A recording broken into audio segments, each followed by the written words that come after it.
Well, what is going on, everyone, and welcome back to TTP Sports. I want to apologize for not doing the recaps last night for the Sixers and the Phillies. Well, granted, because the Phillies did end very late, but I was also doing the Phillies game for Twitter highlights and all that stuff, so I wasn't able to do my Sixers recap that late. And sadly, just yesterday's Sixers game was just so brutal.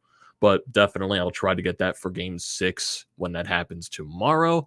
But hey, the Phillies today, they got a series win over the Seattle Mariners, and that's basically the most important thing right now because the Phillies right now, they just need to win games. They need to win series, put a stretch of wins together. And hey, the Mariners, they're supposed to be a good team. They're struggling coming out of the gate, and the Phillies took advantage of that. Their offense was slumping. Rhys Hoskins looks like he's starting to wake up, getting lower in the lineup, getting home runs in every game of this series. Nick Castellanos continues to do his thing. Gene Segura with a 9-game hitting streak throughout this series.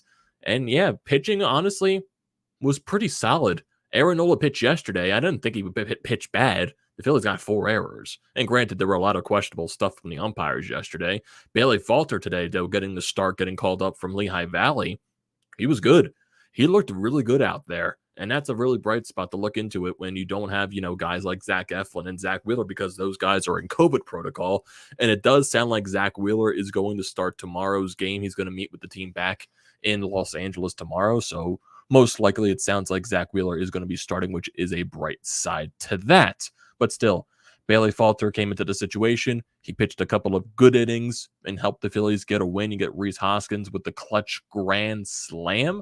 And yeah, you win a series. Bottom line, that is one of the more important things right now. And you got to look at the bright side and move forward now to a very tough series coming up, a 4-game set with the Los Angeles Dodgers. And the Los Angeles Dodgers probably have one of the more lethal lineups, probably the most lethal lineup in all of Major League Baseball. So yeah, good luck. Good luck. You got a series win against, the Mariners. You go out west. You get this series win. Use that as confidence going into the next series. You're going to be facing still a lot of tough pitching. You got Walker Buehler, you got Reyes, and you also got Clayton Kershaw. So yeah, the Phillies are going to have a tough competition coming up. But hopefully, this series win can build their confidence up a little bit, and they can use that going up against the Dodgers. Hopefully, this Rhys Hoskins hot streak continues into that stretch because we knew Rhys Hoskins basically throughout his entire career has been very hot and very cold. So hopefully we're in the midst of one of its hot streaks. So yeah, before we get into the recap of this game, everyone, what is going on? And welcome back to TTP Sports. The most important thing you can do is hit that subscribe button. I will greatly appreciate that. If you're looking for all the latest Philadelphia sports news, recaps, and events, this is the place to be at, depending on the outcome, great or miserable, depending on the outcome. Also, if you're a current viewer of the channel, I'm grateful for you being here that long and looking to continue that down the road. And if you're looking for tickets to upcoming sporting events, concerts, whatever you can think of, use the code TTP Sports down below for $20 off your first purchase at SeatGeek. So get yourself the tickets to upcoming Phillies home game or get the Wells Fargo Center electric as possible for Game 6 for the Sixers against the Miami Heat. The Sixers are definitely going to need it to force a Game 7. So get that code in there. Get the $20 off your tickets and get the Wells Fargo Center electric. It's a free $20 in your pocket. Use that for anything that you can think of. It's a great deal. So use the code TTP Sports for $20 off your first purchase at SeatGeek today.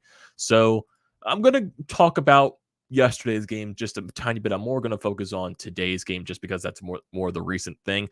Really, the one thing I'm going to talk about from yesterday is the fact that I don't think Aaron Nola looked as bad as the stats showed. I thought he was actually pretty solid out there. The Mariners were just getting the luckiest hits possible. Broken bat singles, just swinging bunts, all you can name it. And that one error in the beginning of the ball game where Rhys Hoskins got the ball knocked out of his hand where the umpire originally was going to call the runner out, but then changed his mind to safe. And then for some reason, the Phillies couldn't review the play because apparently the review clock ran out for them to make their decision.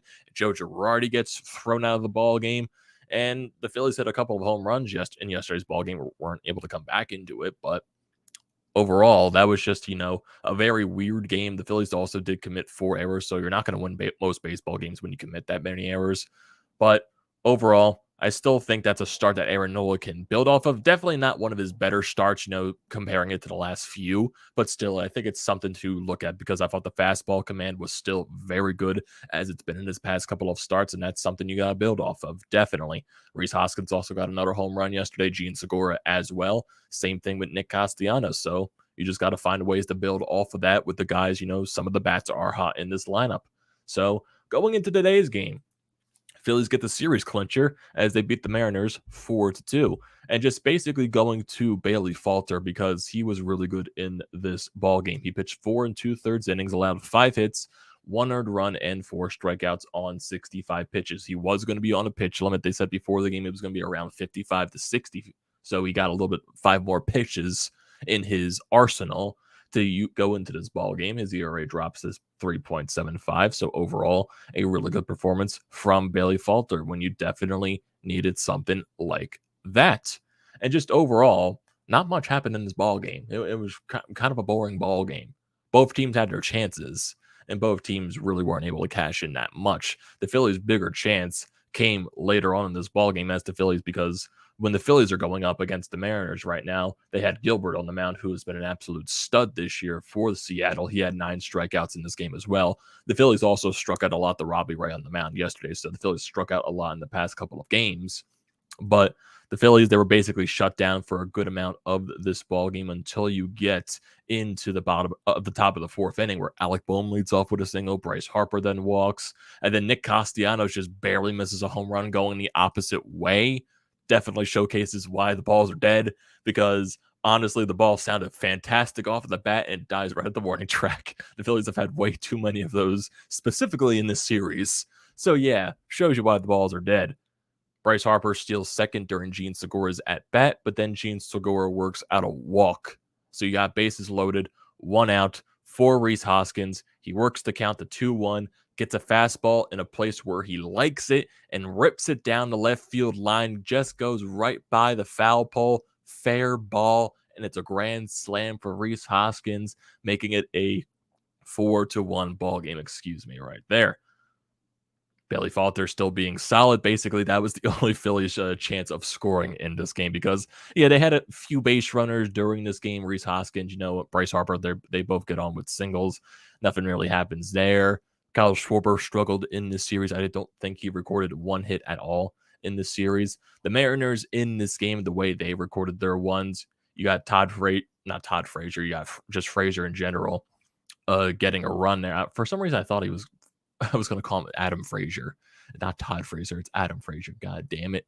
But still, it was a weird situation, too. This was in the bottom of the 3rd inning.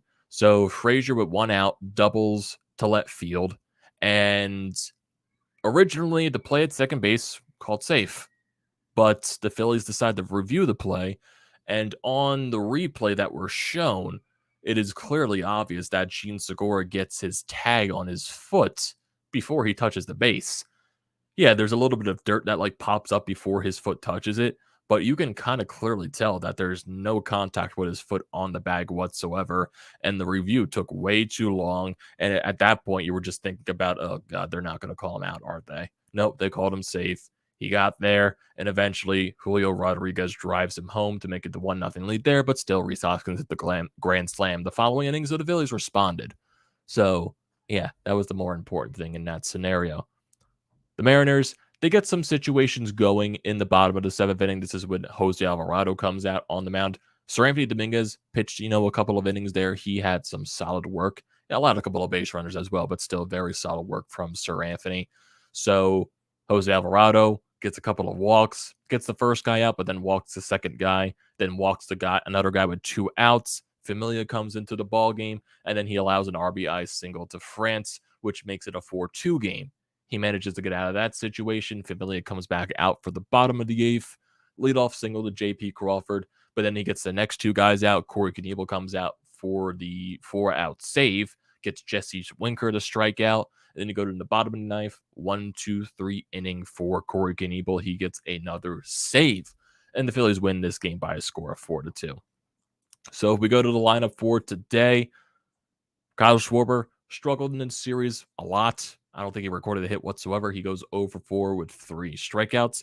Alec Boehm goes 2 for 4 with a run scored. Bryce Harper 1 for 3 with a run scored and a walk. Nick Castellanos unlucky in this ball game because he should have had a home run, but no, the ball died at the warning track because, dead baseballs and the way MLB changes the balls.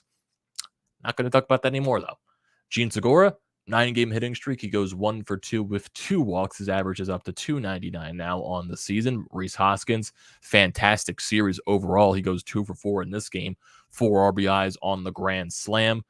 Odubel Herrera goes over 4. Bryson Stott continues to struggle at the major league level. He goes over 4 with 3 strikeouts right now. He just looks completely overmatched for some reason. Can't catch up to the fastball. But it's like one of those situations where when you send him down to AAA, he dominates. Because right now I'm assuming Bryson Stott's just too good for AAA. He just needs to figure it out at the major league level. I'm confident that he will eventually figure it out, but right now it's a really rough go-around for Bryson Stott. Garrett Stubbs, backup catcher in the lineup today. He goes 1 for 3. So Garrett Stubbs doing the job that he can. Phillies go 1 for 4 with runners in scoring position. And that only chance really was the Rhys Hoskins grand slam. Sir Anthony Dominguez going to the rest of the pitchers. He pitches an inning in the third, allows 1 hit, 2 strikeouts on 20 pitches. Jose Alvarado, in his inning of work, only gets 2 outs, records 2 walks, and also gets a strikeout on 18 pitches.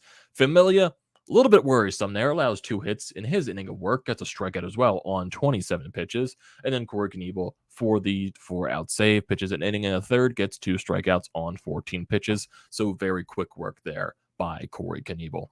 So solid series win. That's basically the most important thing right now. Phillies are 14-17 right now on the season. And apparently, according to this, they're second place in the NL East. And that is weird. That is very weird. If I go to the MLB standings, that's what I want to see right now. So if I go to MLB, I want to see the NL East. Yes, well, Phillies. Oh, Jesus, there's a three-way tie for second place. Because if you look at the NL East right now, Mets are obviously in first place. They're dominating to start this year, 21-10. But then you get a 3-way tie with the Phillies, Miami Marlins, and the Atlanta Braves. All teams are 14-17 and are 7 games back of the New York Mets. And then you get the Washington Nationals, who are in last place at 10-21. My goodness. I guess the competition in the NL East is very tough to start the year. I guess you can say that. And just look at the wild card, because why not? So in the National League, it looks like the 2 wild card spots are taken up by the Padres and the Giants. Oh boy, 2 Western teams. And it's still May. It's still way too early to even describe any of that stuff. It was just a very interesting conversation when I saw second place in the NL East. I was like, what? They can't be second place. No way in hell. So looking at the rest of this schedule for the road trip, the Phillies will have 4 games against the Los Angeles Dodgers. Zach Wheeler is going to go up against Anderson tomorrow, and I was assuming it's Tyler Anderson for the Dodgers. Then Kyle Gibson's going to be on the mound Friday going up against Clayton Kershaw. Then Ranger Suarez goes up against Walker Buehler on Saturday. Thursday, Friday, and Saturday are 10 o'clock games. Joy, I don't know how I'm going to work those with the recaps because those games are definitely going to be ending late as hell, so I don't know how I'm going to work that out. And then Sunday's game is at 4 o'clock, and it's going to be Nola going up against Urias, and then you come back home for 6 straight games against the Dodgers and the Padres as well. So, good series win by this Phillies team. Let's see if they can build this confidence, especially with Rhys Hoskins. He's been very hot as of late, and I want to see that continue to roll. So, what are your thoughts on this game, everyone? What are your thoughts on this series as a whole and just the thoughts going into the Dodgers series? Do not forget to leave all your comments and opinions down in the comment section below. I'd like to see those as always. Do not forget to drop a like on this video. Do not forget to check out the Painted Lines, which I'm a part of. The links are down in the description below. Also, don't forget to check out the links to BrodesMedia, the Florida Pod merch website, and also Flyers Nitty Gritty. All that good stuff is down in the description below. Do not forget to check those out. And like I said at the beginning of the video, the most important thing you do is hit the sub button and also use the code TTPSports for $20 off your first purchase at SeatGeek. And I will see you next.